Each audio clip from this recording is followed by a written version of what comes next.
Good evening, good afternoon, and good morning, depending on which time zone you're joining us from. And a warm welcome to each one of you. Thank you so much for taking your time to join this session. And yes, our topic for today is resume and career management strategy for CSMs and CSPOs. And yes, before I proceed, I would like to introduce our speaker for today, Mr. Heitor. He is a globally recognized agile coach and trainer. With over 20 years of experience, he has worked with esteemed organizations such as Yamaha and Siemens Mobile, fostering agile adoption and implementing Scrum practices. As a certified Scrum trainer at Maximus, he has trained over 5,000 professionals worldwide. Additionally, he holds an MSc in Information Technology from the University of Stuttgart. Passionate about knowledge sharing, he writes articles, ebooks, and speaks at conferences whenever possible. Yes, without any further ado, I would like to hand over the session to Mr. Hita. Thanks, everybody. Namaste. It's great to have you guys here. Good day, everyone. Good evening, wherever you are. My name is Heitor. And I'm pretty sure that most people here are from India, right? I just want to put it out there that I've been to India thousands of times. We almost moved to India, me and my wife, back in 2015 or 16. We were looking for a place to live in Bangalore. Unfortunately, it didn't work out, right? Because I was traveling a lot, and it would be very time consuming to have start operating out of Bangalore. But anyway, let's get started. The idea of this webinar titled Resume and Career Management for CSMs and CSPOs. All right, so there's people in the US. All right, nice to have you guys here too. So Agilists in general, right? So what is an Agilist? An Agilist is anybody that works with Agile practices and techniques, right? We usually, all right, so there's somebody in Ottawa, Canada, all these people in Ireland. All right, so I say, welcome you guys from all over the planet.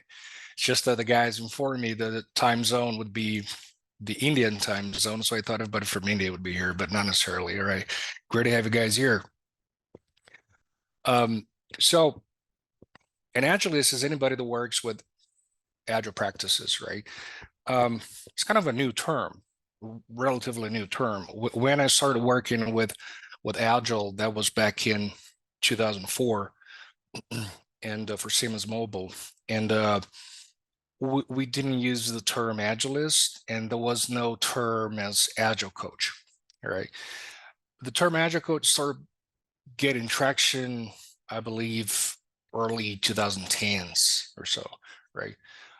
Though I asked Mike Cohn and I asked Jeff Sutherland, the creator of Scrum, when was the first time they heard the term Agile Coach? And they said it was around 2008, 2006, right? Nevertheless, this webinar is aimed for Agilists in general, all right?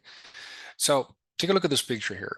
This is relatively new. I got this picture from, I think it was TechCrunch, right? And they were trying to crack this crazy situation we had earlier this year with thousands of layoffs, right? And some people misinterpreted this here, and some people thought that these layoffs were happening because people didn't want Agile anymore, right? I saw some posts on LinkedIn saying that Agile is dead or something like that. I'm pretty sure if you never heard that, that's awesome. You're pure of heart. You don't have to listen to that, right? Mute over there for a couple of minutes till I finish that thing. But if you heard that, it's very, very stupid. This is the one adjective for this thing, all right? Why? These layoffs happen because during the pandemic, companies that were already with some traction, they gain even more traction. For example, my company was all right back here in Brazil. right? I have a small consulting company here, a few trainers, a few consultants, and I hire more people.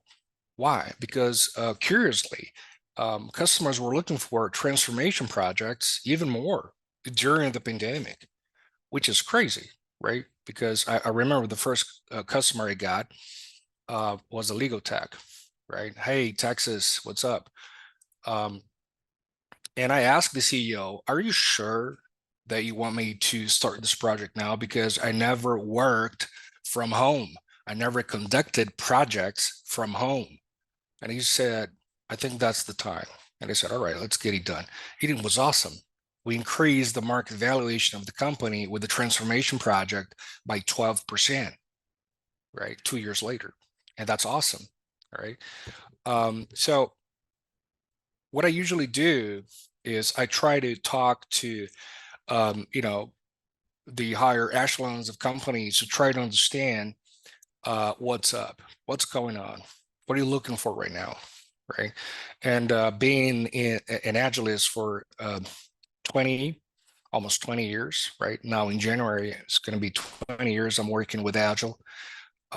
It gets me more connected to owners, business owners, C-level executives, and I know exactly why that happened. The picture that you see over here in the slide, these happened because there was a bubble, right? A lot of people hiring a lot of people, and usually agilists are hired by IT related professionals in companies, right? So don't misinterpret these layoffs as people don't want agile. It has nothing to do with that, because agile brings about transformation. Agile brings about uh, doing less with more. That's the message that was coined in lean management during the 80s, right? So which company on the planet doesn't want to do more with less? Every company does. So it makes no sense at all to say that people don't want agilists anymore, right? Um, I am right now transitioning a company.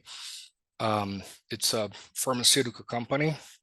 It's $1 billion, billions of dollars revenue, and me and a group of 4 other consultants from a company. We call ourselves enterprise coaches, right?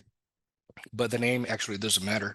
What we actually do, we bring about business agility to companies. And that's what we do with this company right now. And here we go.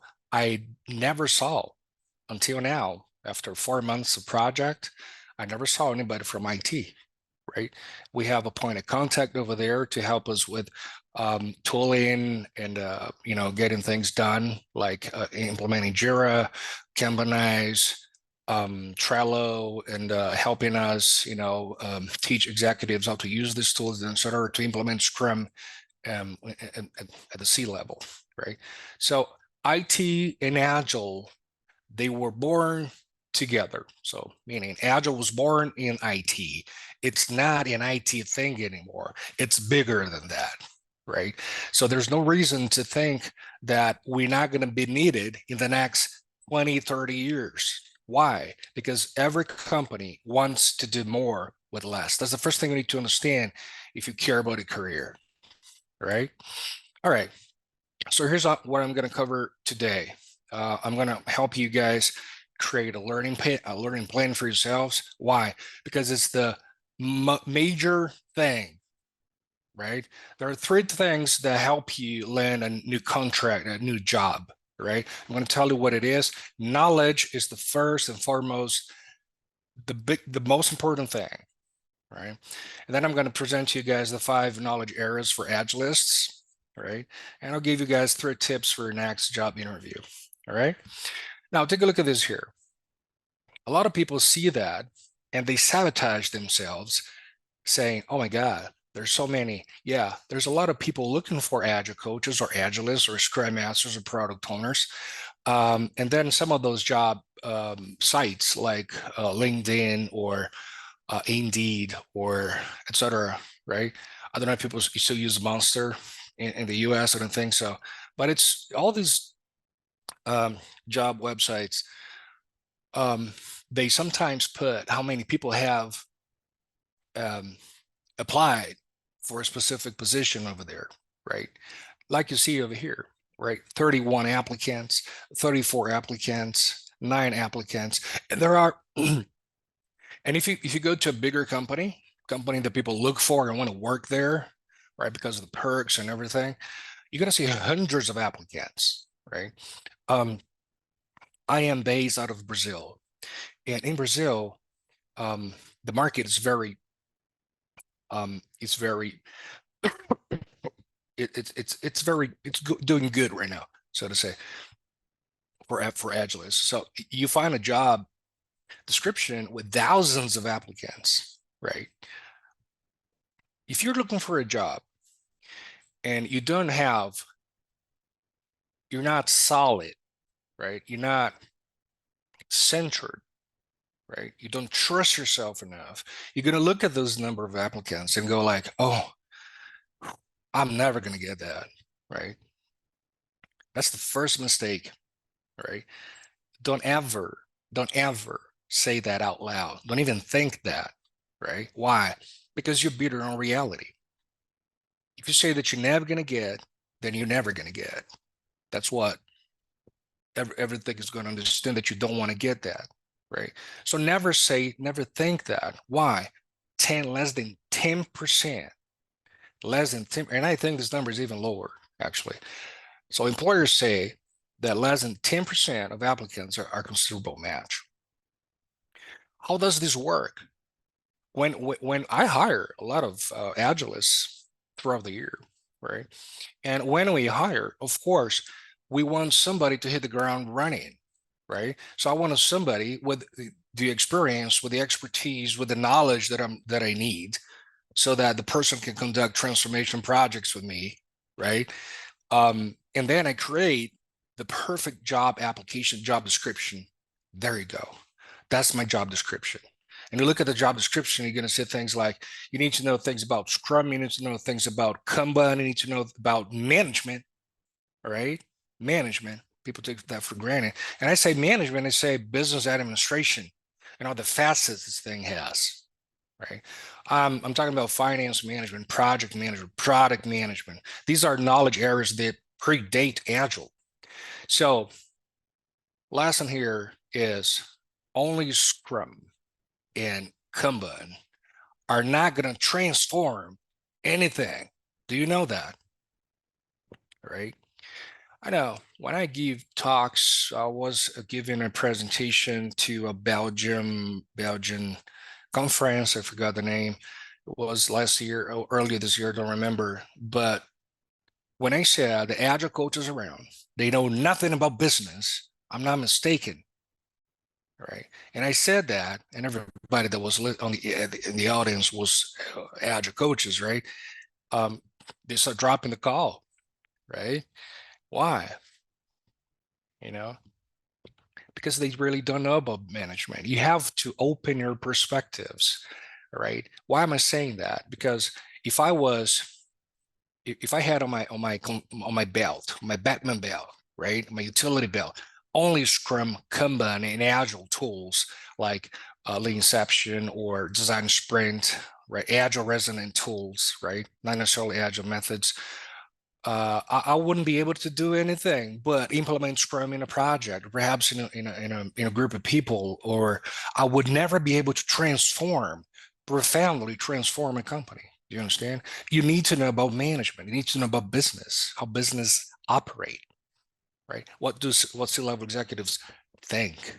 What are their preoccupations, right? So enough said. I think don't get mistaken, all right? These job posts, they're going to be asking you to master Scrum and Kanban and lean agile approaches, etc., or safe, right? It's not enough, right? You got to go beyond that. Knowledge is fundamental, right?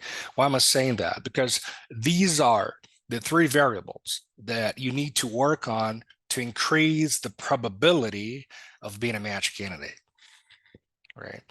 Knowledge, attitude, of course, positive attitude, right?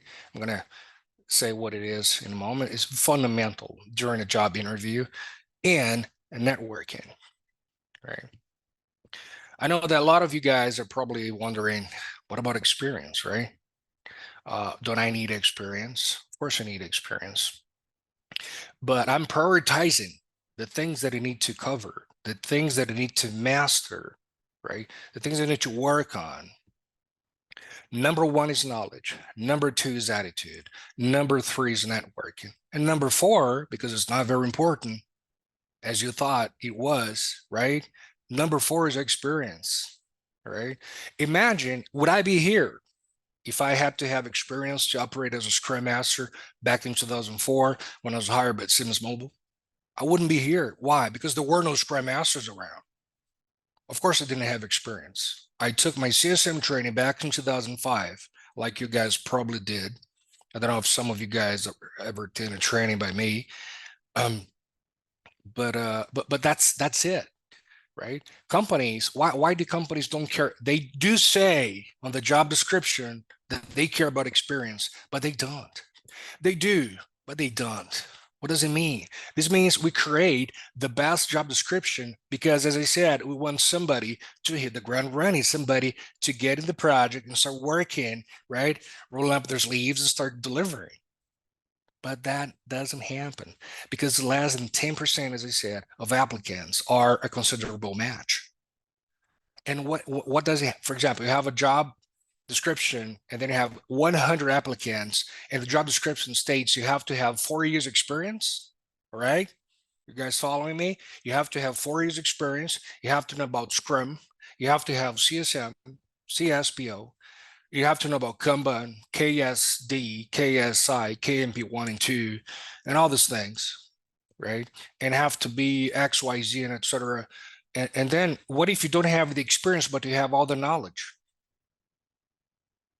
And you have a great attitude during the interview, very positive, right?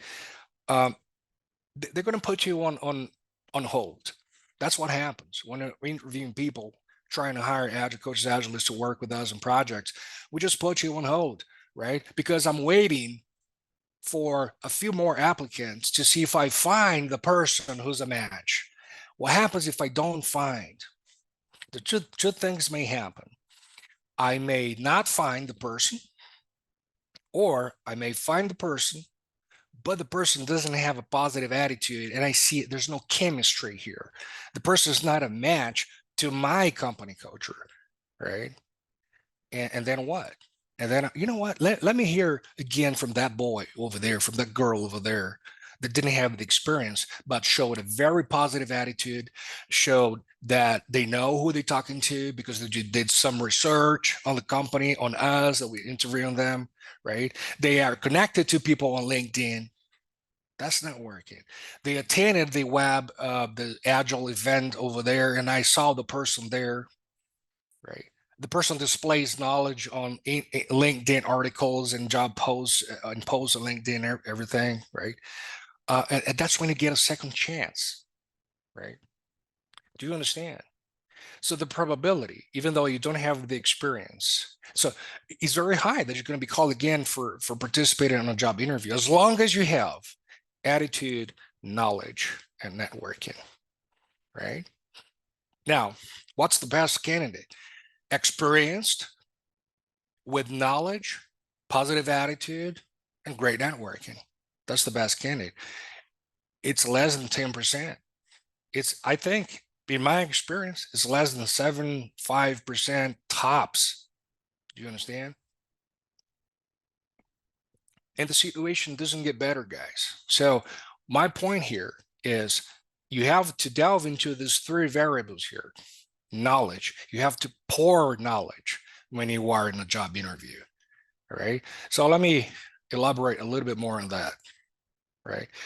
You need to create a career plan that covers all the knowledge areas to work as an agilist that stands out, not as an agilist that we have usually in the market, in the industry over here. And I've been all over the planet, right? I haven't been to Canada yet. You guys from Canada, but I've been everywhere in the United States. I've been in India everywhere. I've been in Europe. I lived 5 years in Europe, and usually agilists they focus on agile. So what you're saying, I'm saying that you cannot focus on Agile only. All right. Why not?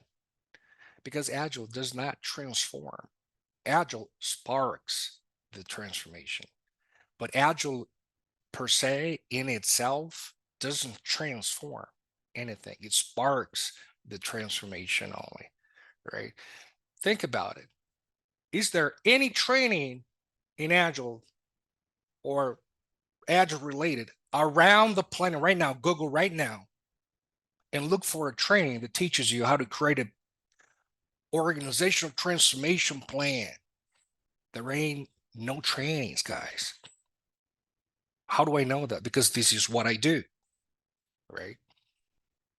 I created a mentorship program for that for some people here in Brazil, or Portuguese speaking people, and the knowledge that people that I have seasoned agilists applying, right? And they don't know about business. They live in that little world called IT.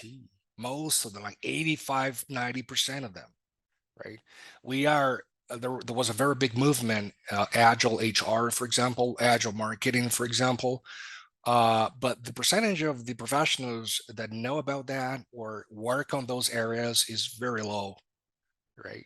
So you need to create a career plan that covers all the knowledge areas to work as an agilist. What are the knowledge areas? I'm going to show you guys in a moment, all right? But for now, grab your cell phone and follow this link here to access a free agilist career plan. I prepare for you guys. I have over there, I created a backlog of learning items, all right? If you click over there, let me know if it's not working. It should be working, all right? Um, if you click over there, you're going to see a career plan, right? That is divided in knowledge areas, all right? And for those, it's working, awesome.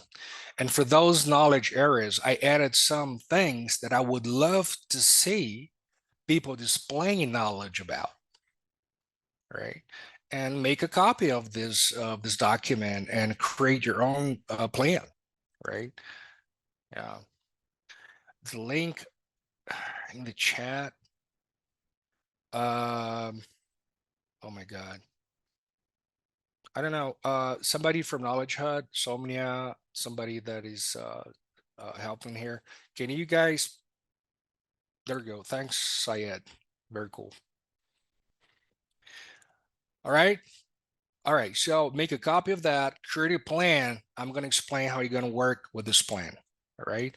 These are the 5 knowledge areas that the plan covers, the backlog covers. All right. How do you know that? Practice. 20 years of practice in Agile only.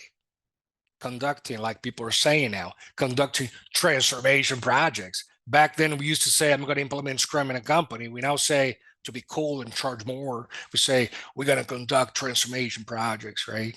Whatever. The name doesn't matter, right? My experience dictates that if you know only about Scrum, you're doomed to be doing what you're doing right now. You're not going to progress in your career. Do you understand? Open your minds, guys. Open your mind. It's fundamental for you guys to understand that, right? There are agilists that are so close-minded, they don't understand when I say that. Do you understand? Leadership, teaching, and facilitation. Why is this a knowledge area? Do I have to master this? You don't have to master any area. You need to know about these areas and have and understand at least what's in the backlog that I showed you, that I presented to you in the link there, right? You can add more activities there if you want, right? Some of these areas are very broad and profound, like knowledge about the self, knowledge about yourself, ability to perceive your surroundings, empathy and emotional intelligence, moderate temperament, right? That's what I'm talking about here. Wow, what does it have to do with Agile? Absolutely nothing. This has to do, this is the main differentiating aspect for 21st century professionals, right? How do you know that? Well, I don't know. this is what I see, right? A lot of people do not are not able to be centered to get things done. They're too emotional, right? Emotions are a good thing, but I mean, you have to put those things aside. You have to be more mental, have to be more logical. We need a more logical approach towards things. It doesn't mean their emotions are bad or I got to raise those things from my amygdala in the brain. I don't have to do that. I just have to focus more on a logical approach toward things, right? And that also means, guys, that you need to learn how to deal with the amount of information we get every single day. What's the first thing you do when you wake up? You probably take this little thing here and start rolling, right? On Instagram or WhatsApp or Facebook, isn't it? And what's the last thing you do when you go to bed? You pick your cell phone again and start chatting or consuming knowledge. This is what we do. We consume knowledge, especially working from home now. We are consuming knowledge on a pace that is unprecedented in known history. Is this a good thing or a bad thing? It depends on you. As long as you learn how to deal and consume knowledge, I mean, plausible knowledge, right? I'm not talking about stupid things that people post over there, like um, uh, things that don't have to do with your passion, with your love. For example, there's a lot of things happening right now in the Middle East, right? The war over there. I don't care. I have Jew people. Half of my family is Jewish, right? I don't get involved. Why? Because this consumes my energy and I have to save energy to consume knowledge that is going to append something to my career. Do you understand? It doesn't mean that I don't care at all. It doesn't mean that that I don't, that I'm not empathetic towards what's happening there. I am. I just don't spend time there consuming this type of thing. Do you understand? If you want to excel in your career, you got to focus, pinpoint your energy into something that is valuable. This is not valuable for your career, right? What about leadership training, leadership teaching and facilitation? This is fundamental. Like 80% of the time, when you hire as an agilist, you hire to teach somebody. Until today, I had to become a great facilitator. When I'm facilitating sessions, a sprint planning session with C-level executives on a very big company, I can't go wrong. Do you understand? I need to make sure that you understand that we are experimenting, and there are ways to express that, right? Teaching and facilitation, you have to be a good trainer. You have to express yourself right.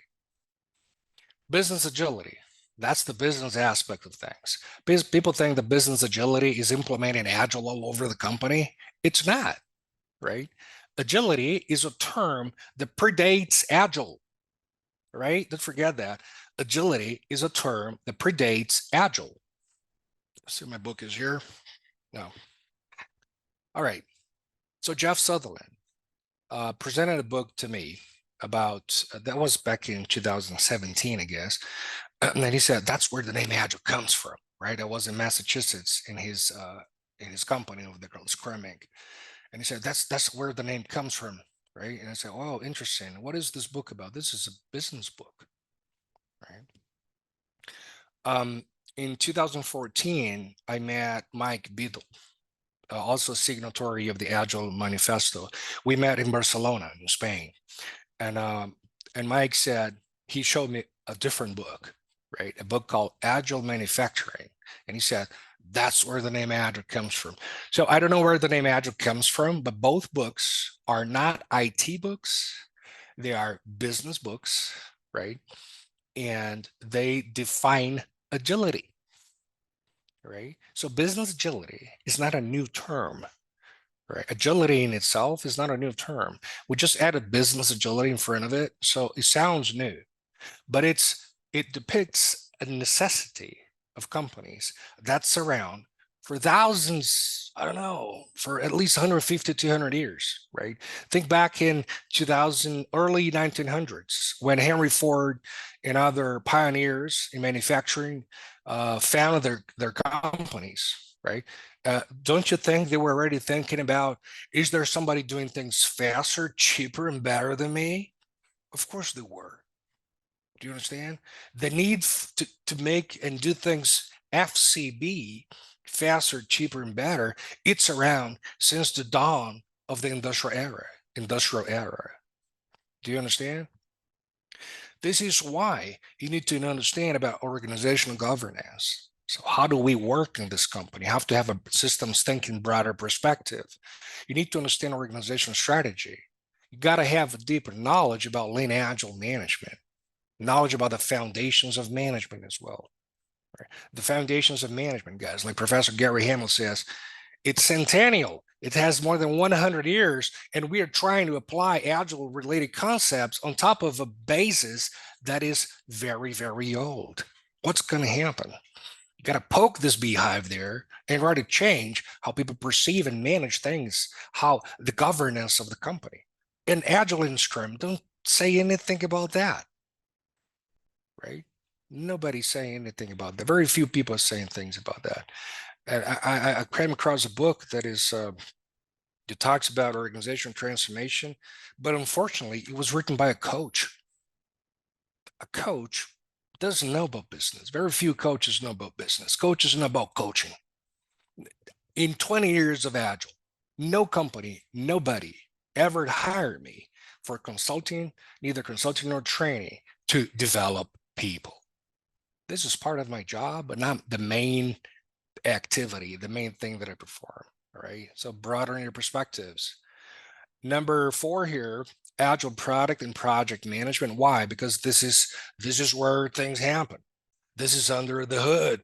This is how we help people to build things cheaper, faster, better. Right. So I gotta know about that. I don't have to master that, but I gotta know about that. Right. Take a look at don't forget, take a look at the plan, right? Create your own plan. And of course, last but not least, professional coaching. So yes, I need to have a training in coaching by renowned school. I have to have the ability to relate to others. I have to have the ability to develop professionals, right? I have, if, for example, if you think about all those murals around that you can create, right, for a retrospective of a specific cycle or a sprint, I have to know how to do that, right? That's the moment in which I go there and try to bring about new ideas into people's heads. All right. So these are the 5 knowledge areas. I'm not going to extend myself here. I think that's enough said. All right. Now, when you create your plan, keep the pace by following these rules daily. Number 1, list at most in your plan. At the end of the document that I shared with you, there is a plan all the way down there, last page, right? You're going to list at most 6 activities per day. Prioritize the activities, the high priority at the top. It's a little sprint backlog, all right? Only move to the next activity after checking the first one. At the end of the day, activities that haven't been completed carry over to the next day. And each week you create another weekly plan, right? And if you are finished, not when you get a job, all right, but when you finish all the activities you put in your learning plan. This is your career, right? And there's always room for further improvement. All right. So these are the rules. Create your plan covering these 5 knowledge areas, right? And start working on it. All right. Okay. Let me give you guys some tips for your next job interview. There are a lot of people say, I mean a lot. I get Instagram direct messages, WhatsApp messages, emails. I don't look Facebook anymore for many years. If I would, I probably would get there too. Messages from former students and current students saying, I have a 10 at CSM, I have a 10 at CSPO, I have a 10 XYZ with you, I have a 10 at the etc. But I don't land a job, right? I'm about to give up and I don't want to be an agilist anymore. And when you talk to the person is completely damaged. They don't have a positive attitude during the job interview. That's the problem. It's hard to fix that because it's hard to communicate that to somebody. Do you understand? So, because it talks to the left side of the brain. Talking and tweaking the left side of the brain is harder than you think because it demands 50% of the problem is solved by you acknowledging. If you acknowledge that you have a specific problem, attitude problem, right side of the brain type of problem, it's halfway there. That's already very positive. If you don't acknowledge that, then it's up to me to say that you have this problem. How am I going to communicate that? It's really hard. You need to know how to communicate on a positive note so that people don't get frustrated, or do you understand? So I've had customers, I have students, I've had people in, even still have executives in companies, guys, behaving in a very disruptive and negative way in meetings, in job interviews, right? You have to be positive about things, right? You have to be positive about things. Um, and that encompasses um, not only displaying a positive attitude, but also going beyond that, right? So I would say there is a very big gap between employers and employees, right? Why? Employers want to hire people. Think about that. Of course, they want to hire people. They want to get things done. They have a lot of projects happening. They have budget, right? There's people around willing to work. So people want to work and they want people to work. Why there is this gap? In During the 90s, right? I started my professional life in the 90s. During the 90s, hiring somebody was relatively easy. I would just go through a checklist of knowledge and check it out. If you got it all checked, you're great. You're you're gonna be in. You're hired. Awesome, right? Um, and for many years, it was like that. Over early 2000s, this thing started to change. Companies start to care more about the personality, whether this person, people start a lot to talk about organizational strategy, organizational culture, right? And then HRs, they try, and psychologists around, they try and identify whether the person is a psychological match, is a cultural match with the company. And this was a natural movement, right? Humans are evolving and organizations evolve along with humans, right? Um, and another reason why that happened is that um, hiring people for technical expertise and knowledge only is expensive. Hiring somebody is expensive for companies, guys. So that means that the guy interviewing you, he's on your side. He or she is on your side. What does it mean? Because they do you know what's going on through their head? They're thinking, oh my God, I have so many things to do, but I have to allocate all of my morning for job interviews. I'm going to interview 5 people, 10 people, I don't know, right? So they want to find the match as fast as possible. So remember, the interviewer is on your side, all right? Second thing, if you hire companies that hire somebody thinking of technical expertise only, they're going to be paying the price sooner or later, right? Because these companies, they hire for expertise, experience, and knowledge, but fire for behavior. All right. It's much cheaper to find somebody who's a match, who's a psychological and cultural match, who behaves all right, in other words, right? To put it simply, and then teach the person knowledge, than hiring somebody who already possesses the knowledge and try to change their behavior. Why? Because it's really hard to talk and resonate with the right side of the brain. Do you understand? So that's why that's why many companies are now trying to identify the cultural match. So that's a very positive thing for you guys looking to progress in your career as Agilists, right? Because you know now what I'm putting here is that companies care about behavior, psychological aspects, right?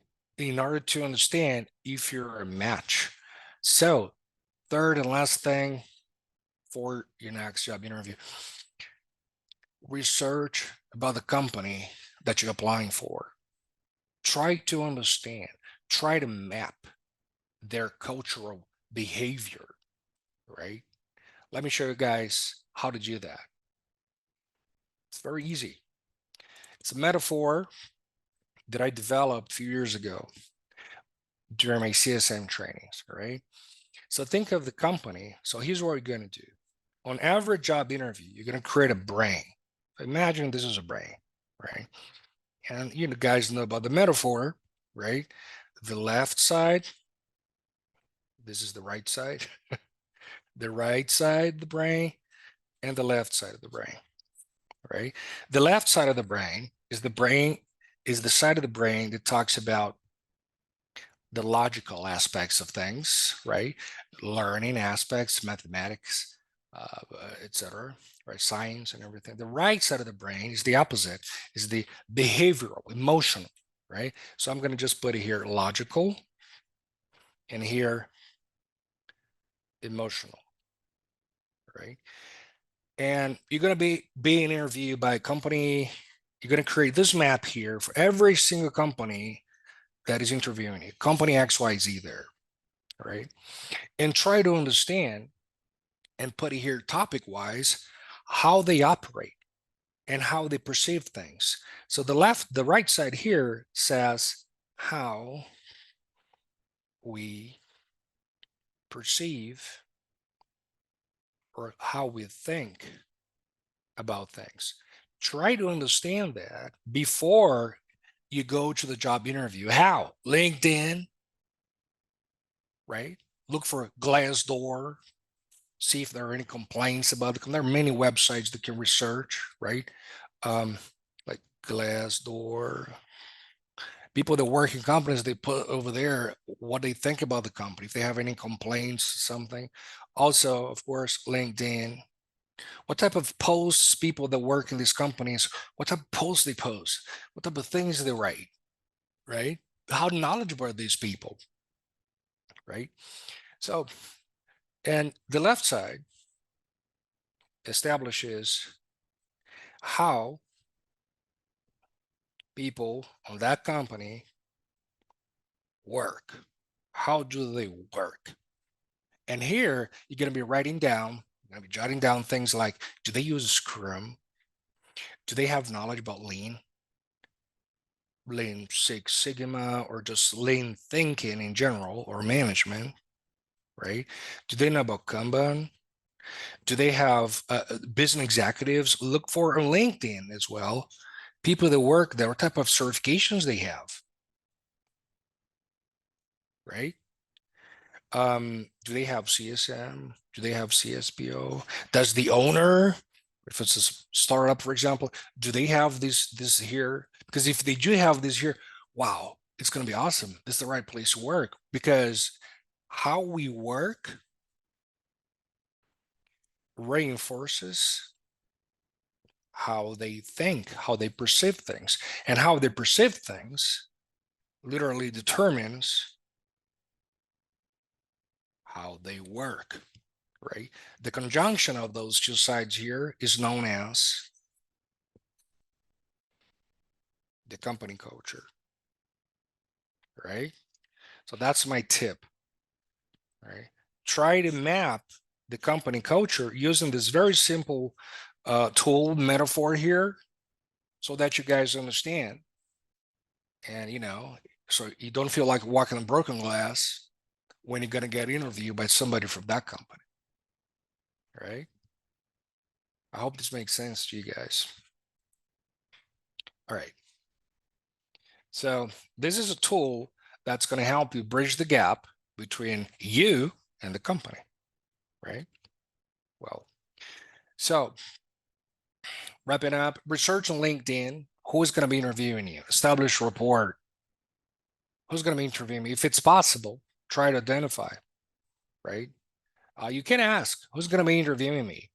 Can you give me, can you tell me who's going to be interviewing me? What's the person's position, right? What do they carry on their badge? And then you research, you look for the person on LinkedIn.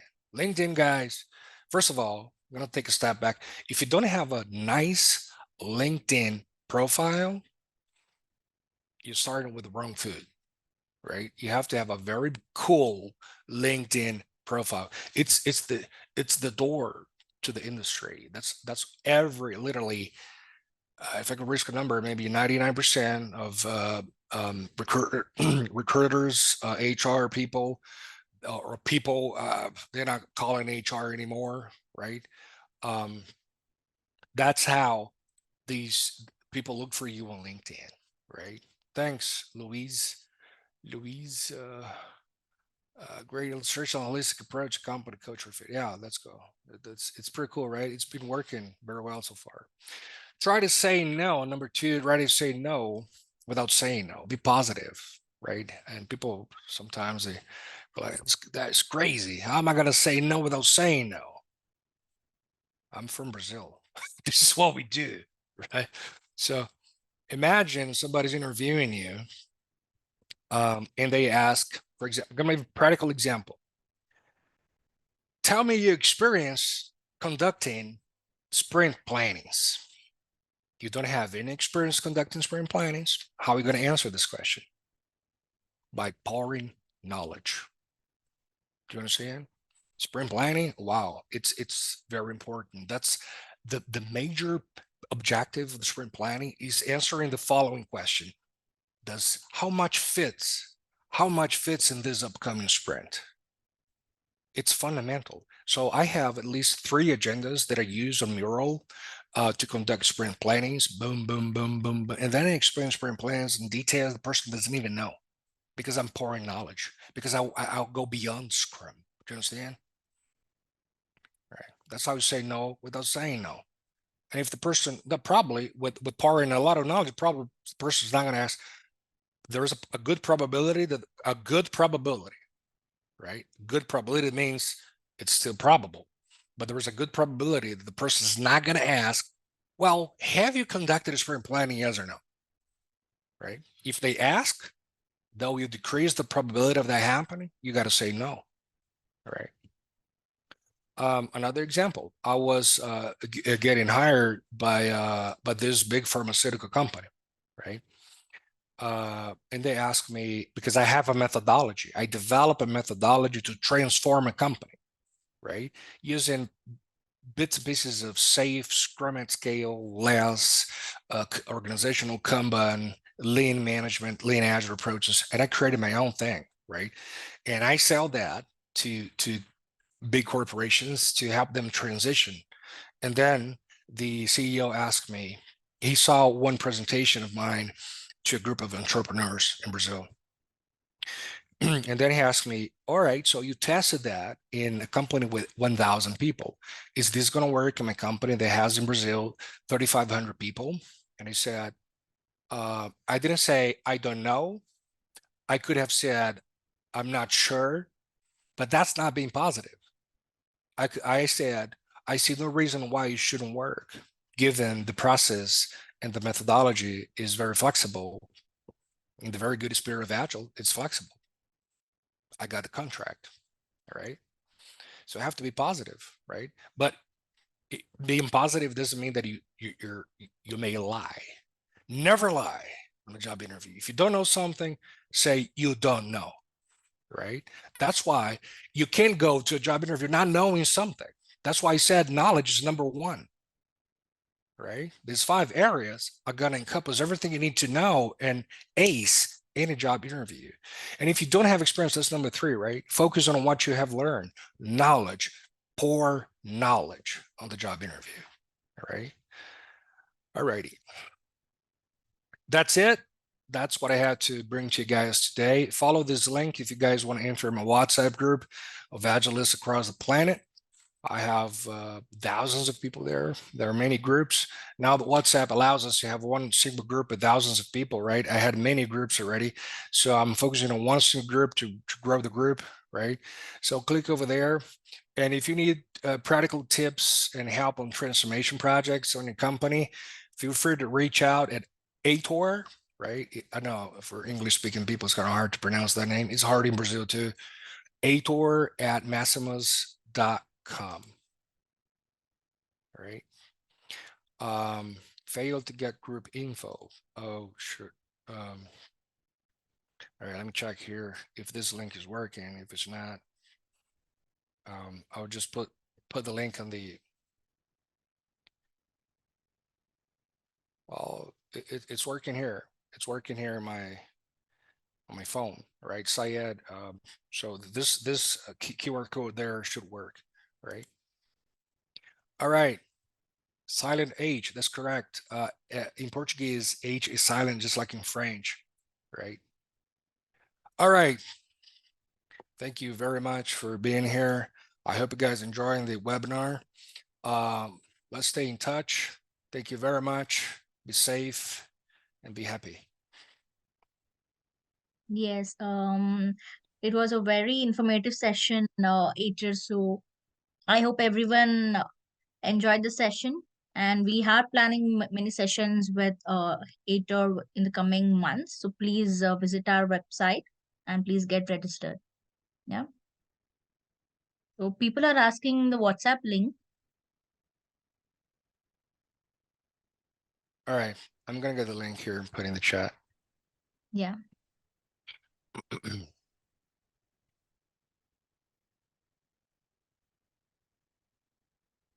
So anybody have any questions?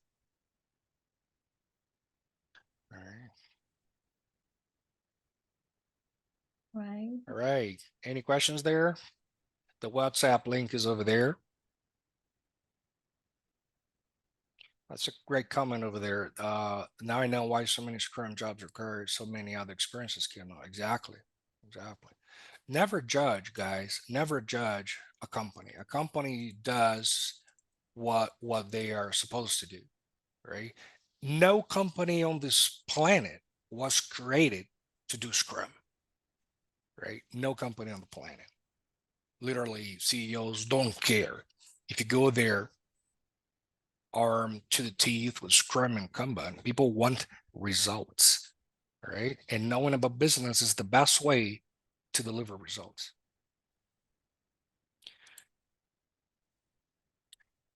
Louise is asking which industries are scaling agile.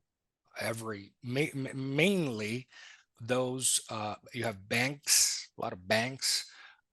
So banking industry, insurance industry, they're doing this a lot, right?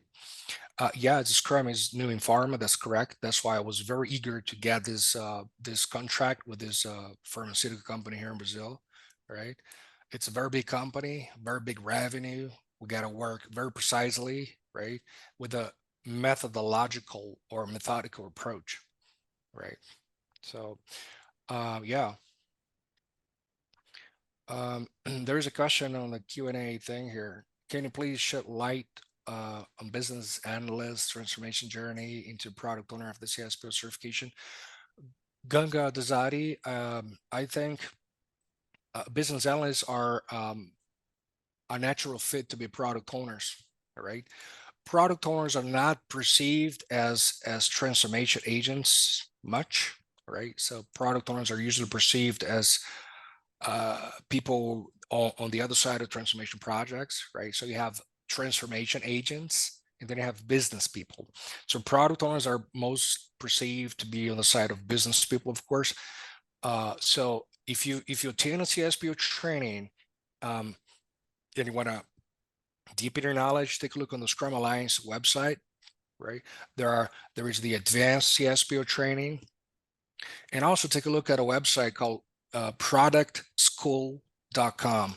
It's an American product management school that is really good. I taken a couple of courses there myself, and yeah. How good are opportunities in Agile HR marketing? If so, where? to get Agile consulting. How good? Well, I think in general, Kashava, in general, pretty much anywhere. It's good. We work from home. I get customers from India. I get customers from Brazil. I get customers from the United States, from Europe. I mean, I don't understand. Opportunities are very good in general. Very good. As long as you don't focus solely on Agile HR, for example, this is just a detail in my brain. This is just a detail. I really don't care whether you're bringing about HR, Agile HR knowledge. I bring Agile to everybody. Why should I, call it Agile HR or Agile marketing? It doesn't matter, right? Do you find, Louise, do you find farm is looking for existing farm employees with Scrum skills or looking for, yeah, the company that I'm looking for right now, they're hiring 3 Agile coaches. Yeah. And I think that as companies start a transformation endeavor, they will be hiring Agilists for sure, right?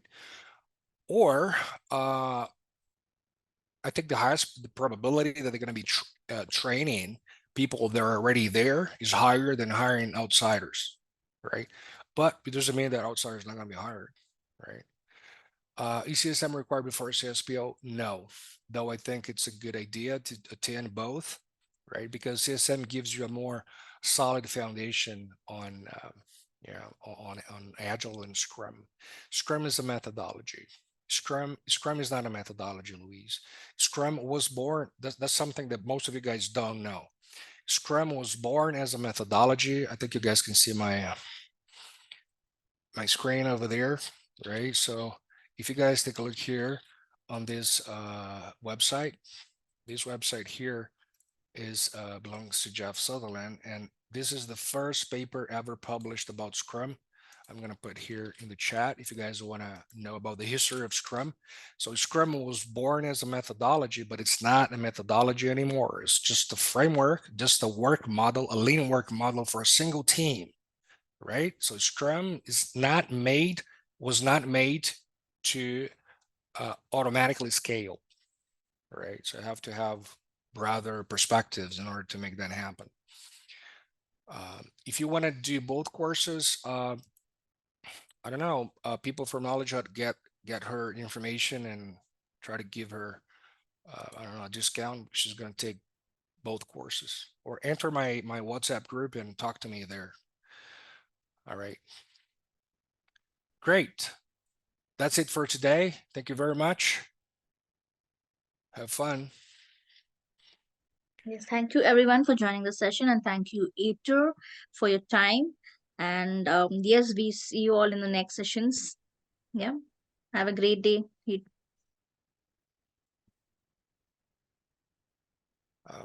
There's a question by Una Stevenson here. Una, I've been grappling with whether or not to pursue CSM and CSPO. Certifying both. Experiences in business, directly at rehab with 15 team members under my leadership and provide thoughts on which tradition may be best. Una, I don't know, because it's saying director of rehab. Okay, banking analysis. If you want to go to Scrum Master, you have to think about, do I like transitioning, developing, bringing about the light of transformation, evolution to people, organizations? If you resonate more with that, go for Scrum Mastering. But if you like managing, if you like the business and aspect side of things, go for product management. If you like product management, that's CSPO. All right. Goodbye. Yes, thank you. Take care, everyone. Bye.